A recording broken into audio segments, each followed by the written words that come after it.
everyone, I'm Asia Dang, and today's video is all about the different types of methods I use to not only help me achieve my financial goals, but also help me track my financial successes. Now, I've talked about all these different methods throughout all my different budget videos, but I wanted to do an entire video about all of these methods so you guys can come back to this video and be reminded about what I use, how I use them, and then of course in the comment section if you have any questions.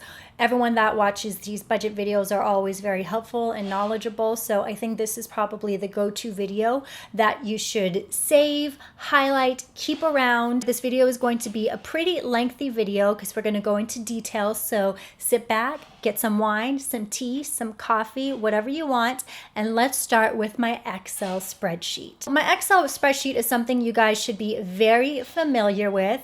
I was actually just with my mom the other week and she asked me to do her budget Excel spreadsheet because, you know, computers.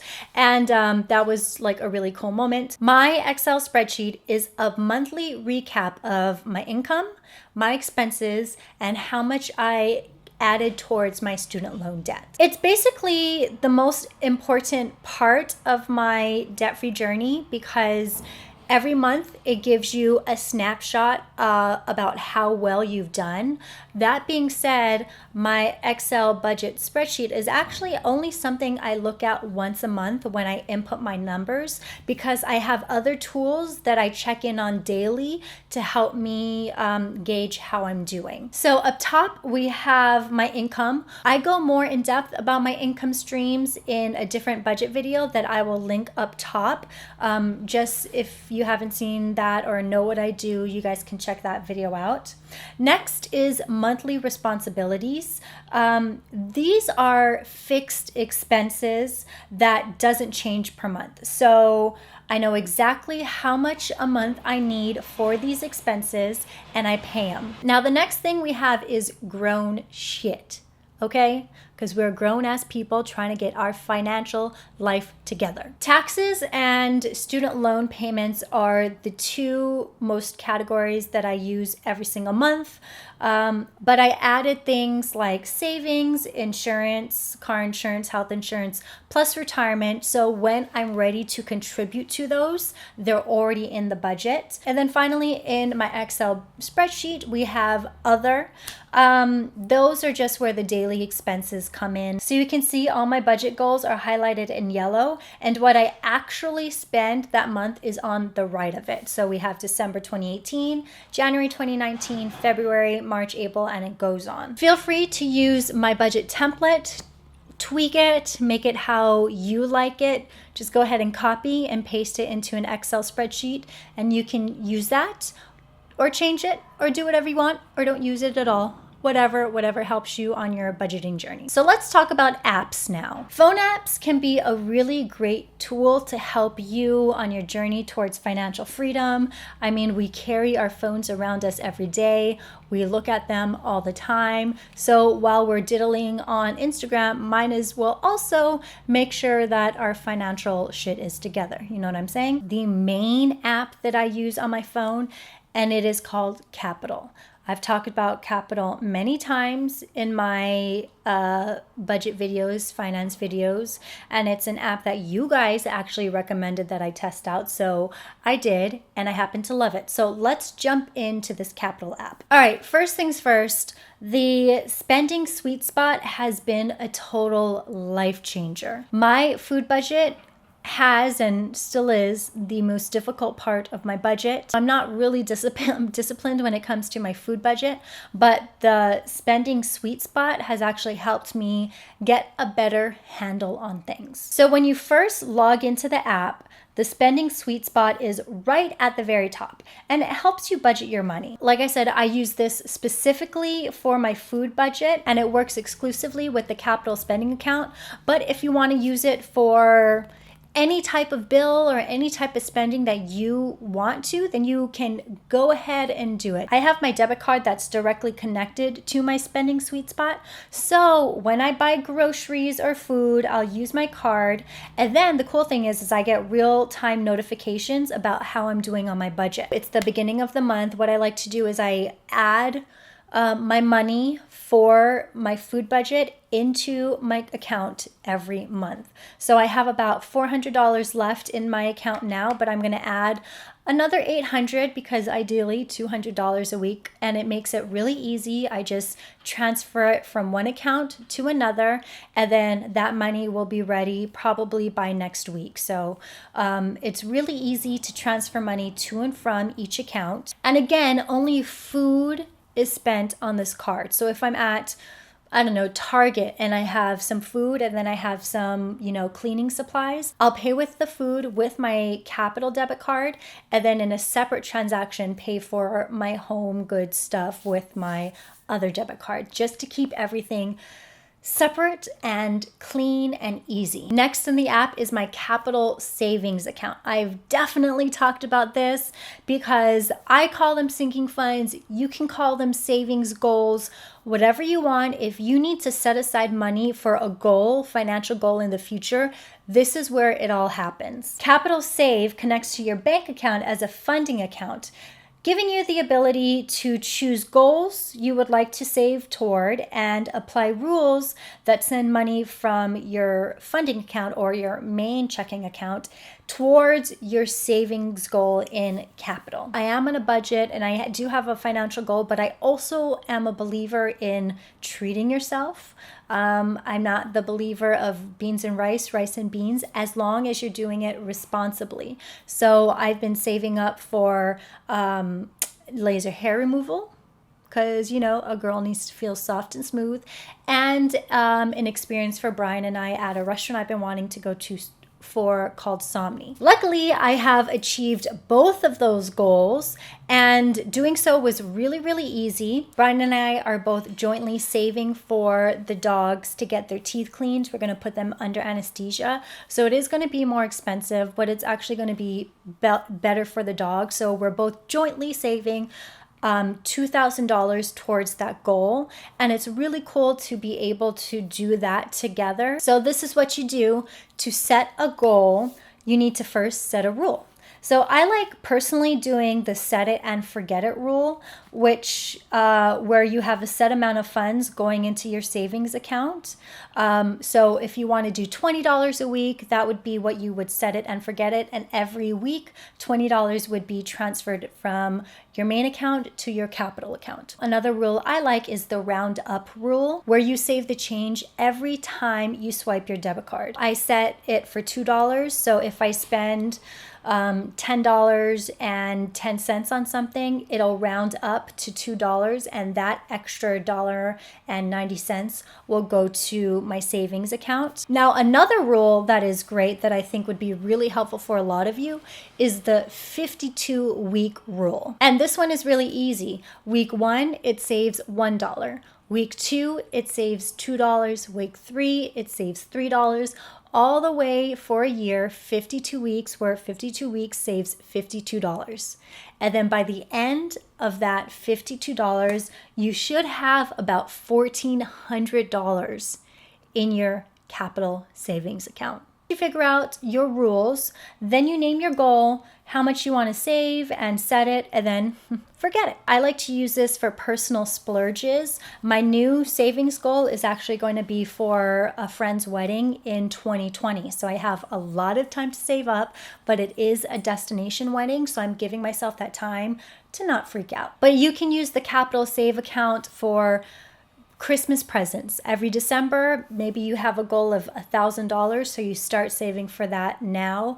HOA dues, car insurance, whatever it is you want to save for, this is a great way to do it very easily, nonchalantly. Now, the last thing that I use Qapital for, which I just started doing, so I want to touch upon it, but don't really want to get too far into detail, is my Qapital Invest account. So I just started saving here. It was a new feature that was introduced, I think, a couple months ago. So I just wanted to test it out. The invest option is actually very similar to the savings options. You set a goal, financial goal that you want to set, and then you choose a rule that you want to do. It goes into an investment account where users can keep their money into different recommended portfolios. I do want to mention, I used to use the EveryDollar app to help me budget, which is Dave Ramsey's kind of budgeting tool.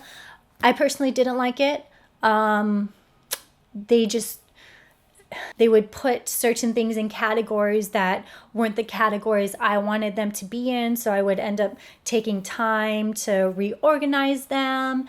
And I don't know, it's just, not something I liked, but I will link them in the description box if you want to test it out, if you've heard about the EveryDollar app. Personally, again, I didn't like it. I like using my planner now, bullet journaling, to do kind of the daily budgeting like breakdowns, but try it out. Now, the next tool that I like to use for my financial goals is my journal.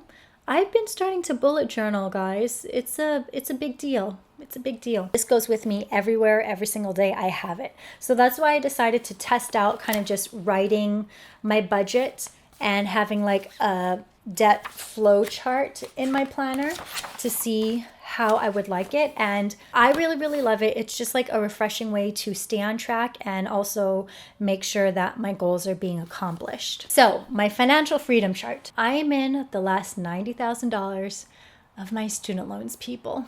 Yee!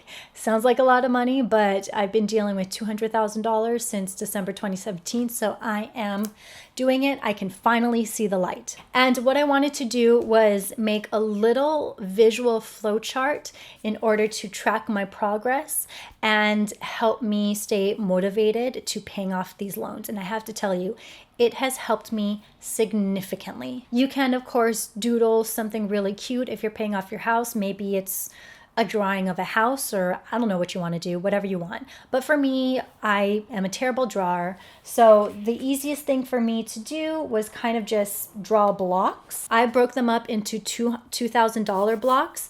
And every time I pay $2,000 towards my loan, I'll highlight them. And this has actually been so exciting because all I want to do is highlight the shit out of this page and be done with it. Debt freedom is a very long financial road, but something as simple as highlighting your accomplishments makes it feel more enjoyable, if that could be possible. So this has been the most awesome addition to my financial freedom. Okay, so my budget. I like to track my daily expenses in my planner. It's just something I like to do every day. At the end of the day, I'll take my receipts or I'll check my bank account and write down all my expenses on this sheet. Very easy. Again, I used to use the EveryDollar app, but I didn't like it. So that's why I transferred to just regular pen and paper. And of course, the beauty of bullet journaling is you can make it look however you want it to look. So this is my first month, and I've learned that maybe I need to make a longer box for personal and a smaller box for home. So I can go ahead and adjust that in February, which I'll do. And of course, if you are more artistic, you can do like whatever you want to do for it. But for me, simple is better. I write my expenses here every day. And at the end of the month, I'll add up my expenses based on each category or box. And then I'll put that into my Excel budget spreadsheet. Plus, like my debt flow chart, it's really gratifying to me to just be able to write it down.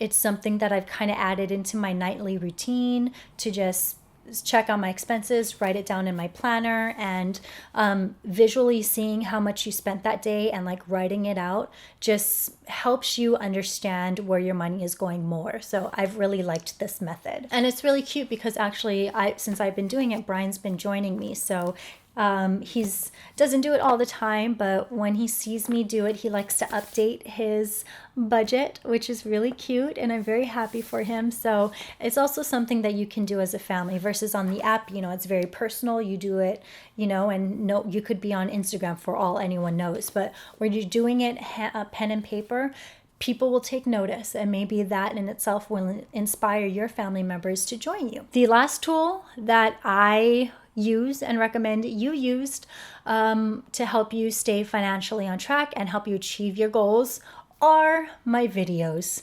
Ta-da! You know, I hate to toot my own horn here, but I feel like my videos about money have become a great place to find support, to find like-minded people, and to just not feel alone. Money and debt is a very taboo subject, and it's very scary to talk about.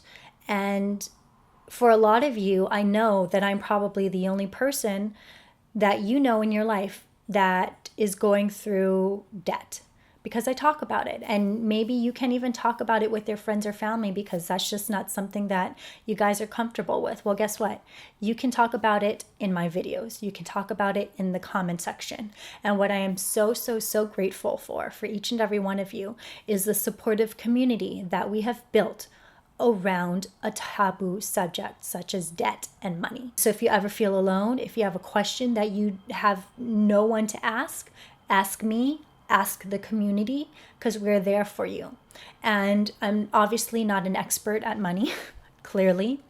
So if anything, you learn from my mistakes and you learn from seeing me do what I'm doing. And if you feel like something that I'm talking about might not work for you, then you tweak it and you keep on tweaking it until it does work for you. Okay, so just all of my budget videos are in a playlist called My Financial Journey, I think. So if you ever need a pick-me-up or you need advice, chances are I've been there. So go through that playlist, pick a video that resonates with you, and just watch it, or just watch the whole thing. It'll be really interesting, for me at least, to go through all my videos at the end of this and see from where I started to where I ended off, because I don't rewatch my videos after like a week. So everything else is a blur, but it'll be interesting to see my growth, and I'm sure that's something you guys have seen as well throughout this whole thing. All right, we are done, people. I don't even remember what this video was about, to be honest. It's been a long talking time. Those are the methods that I use to help me stay financially on track. If you have a method that you would like to share, of course, in the comment section, and everything that I've talked about will be in the description box for you to check out or download. And yeah, that's it. I'm Yijing. Thank you guys so much for watching. We're in February of 2019. If you haven't done what you plan to do in January, February is the next best thing. So get on your goals financially or emotionally, ethically, work-wise, whatever you need to do, jump on those goals right now, okay? I feel 2019 is going to be a great year for all of us. So let's go, okay? 2019 is the year. I'm Mijidang. I'll see you next time. Bye.